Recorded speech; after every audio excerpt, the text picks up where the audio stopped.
for this reading, Cancer, is the card of the island. This comes from the Earth Magic deck by Stephen Farmer.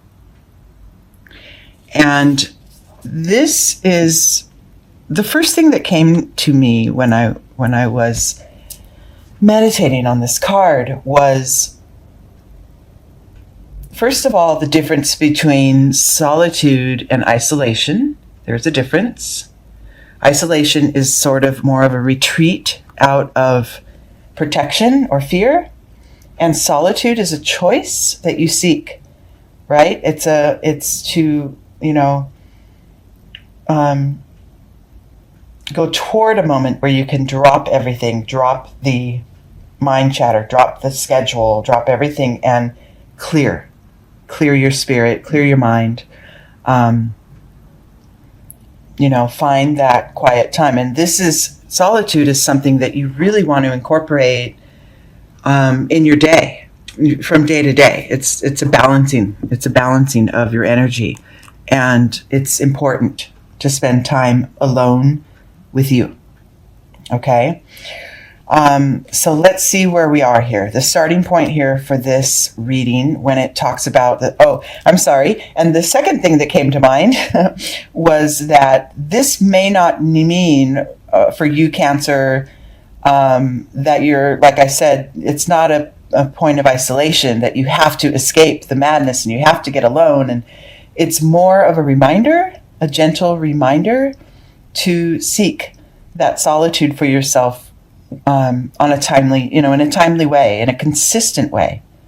Like maybe get up a little early every morning and spend an extra hour in solitude, receiving in the day or in the evening, whatever it is that you can break off little chunks of time, even if it's 10 minutes, that is for your spirit to rest and rejuvenate and prepare for the next phase of activity and engagement. Okay? All right, so the Zen Tarot spread that we're doing is my little spread I made up called The Tree. And the first set of branches here, this is kind of your starting point, the central part. Yeah, so see, your starting point here in this, as it relates to solitude, is inner voice. So follow your inner guide. When it's time to break away, take 10 minutes, take some deep breaths, get some meditation in, or, put down the electronics and maybe just, watch nature, or, just be. Take your hot bath, light some candles, whatever it is that can strip it away, even if it's a short time.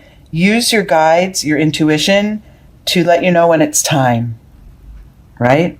Just a reminder to continue a practice if you already have one. And if you don't, it's a reminder to start.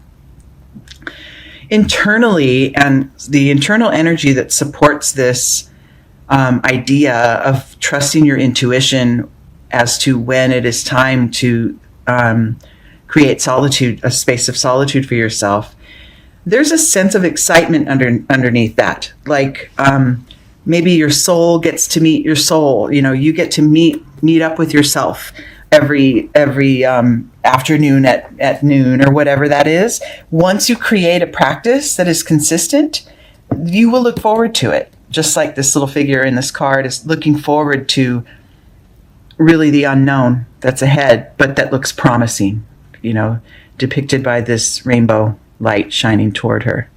So this is what will start to manifest within you, is this real looking forward to your next meditation session, or your next walk on the beach, or walk in the forest, or whatever the terrain's like where you live, or whatever the practice is for you to sort of press the pause button every day. That's you'll soon find that with consistency in this practice, you'll really start to look forward to it, and it will definitely have a healing effect. In your external world, there may be, look at this, we got the mind card. So by forgetting to follow your intuition. Oh, it's time. I need to take a break right now. And failing to do that, what will it create? Is just more clutter, chaos in your mind. We have so much information flying at us and just coming right into our hands every day, with technology and the news. Just it's relentless, and we can easily get caught up in that. And our minds, want to absorb as much as we can. That's what the mind is for, right? For absorbing information and processing it and using it. However, balancing it out with that time in touch with spirit is more crucial than ever, at this point in our lives. So maintaining that balance is sort of, that's the guidance here for where you stand now. It's, setting the intention to have that balance and then starting off with a practice and then maintaining it. Okay. And then going forward, we'll see if it creates anything new for us. You might find moments, and this will be important, when, say, I can't see you, Cancer, as being this way, but let's say you have your practice of solitude scheduled every day for, 7:30 p.m. That's your candlelit bath with soft music, and that's when you get to just dip away for a half hour. And say something gets in the way of that appointment with yourself, and that you feel, you don't want to compromise it, and you feel very frustrated because you're going to miss that time or whatever. I just don't feel that's you, but because I feel like you're more of a going with the flow sign. But there are moments when we get caught off guard, right? And there may be days, even if you're beginning a practice of just checking in, even if it's while you're driving, and checking in with yourself and being with spirit, in those moments, and to sort of clear the human form that we're always, clear that pressure that we put on ourselves, on our mind and body during the day. Be gentle with yourself, I think, is the message I'm getting.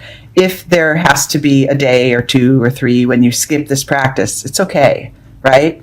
Don't feel like you have to be so hard-lined and, that you failed yourself if you have to skip the practice. But I just don't really see, I'm just thinking this is kind of like just a little teaser, like a little gentle reminder for you to go with the flow, which I think you kind of already have mastered, Cancer. So let's just say this one's a given, okay? The compromise card. There will be times when you need to modify. But look what it leads to. Look at this the next level of awareness is literally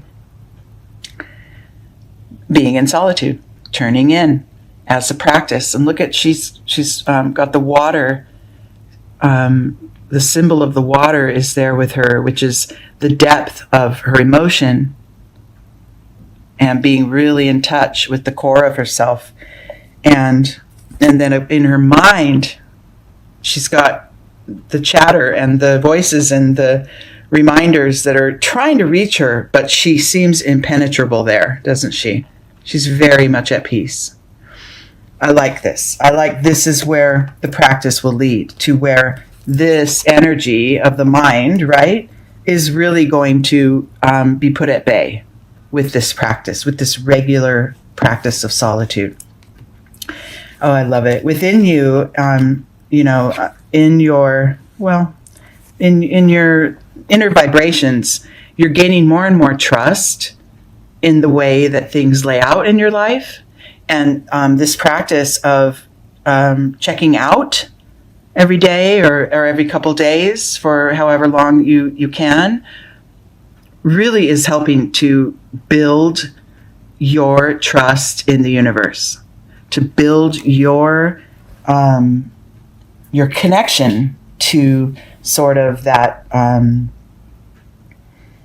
that flow that's always there, and you're learning that even in the tricky days, that will pass.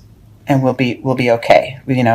This space of solitude becomes more important in those tricky days. And what we tend to do, some of us, is go the opposite way. When things get more hectic, we buy into that and we pull into that energy and we let it take us away, right?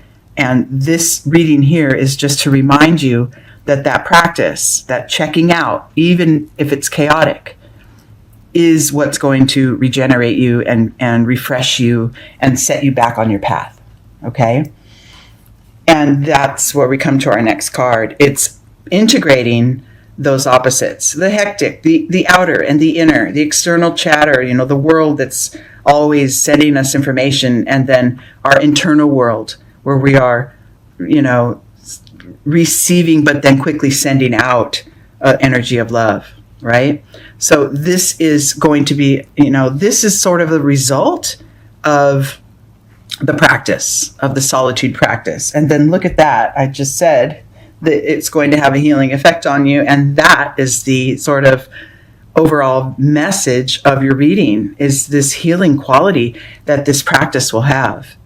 All it's going to take is, maybe a week or two of consistent, sort of maybe set your alarm in your phone or on in your home that reminds you it's time to check out. It's time for my time. Take that 10 minutes, take that 30 minutes, take a walk, whatever it is for you, practice it. No talking, no phone calls, just being, right? In this space of peace, where even if there's chaos going around you, you can stay calm and still and go deep. Right? You'll begin to really, really look forward to it, actually, just kind of like this adventure card. And overall, in the end, that healing quality, the thread between mind, body, and spirit are really going to become strong, right? See how the heart chakra is lit up with the lotus, and then hand on the third eye chakra, and on the third chakra, the sense of self-empowerment. It's all integrating. The healing is on its way. And then on top of it all, this card is a card of your emotions. So it will heal your emotional upsets. You'll soon find that you're just operating with an underlying sort of sense of equanimity. You just always are, moving through very, very evenly through your life. And stuff will happen and you get a little thrown off, and then you can always get back on track. This practice, this reading could be for anyone, but at this time, I was guided to share it with you, Cancer. So happy birthday, by the way. And let's see if you can start off your birth year with a new, more enhanced practice, okay? And even if you already have a practice in place, then this reading is just a clarification of the benefits, right, that you are receiving and that you will continue to receive.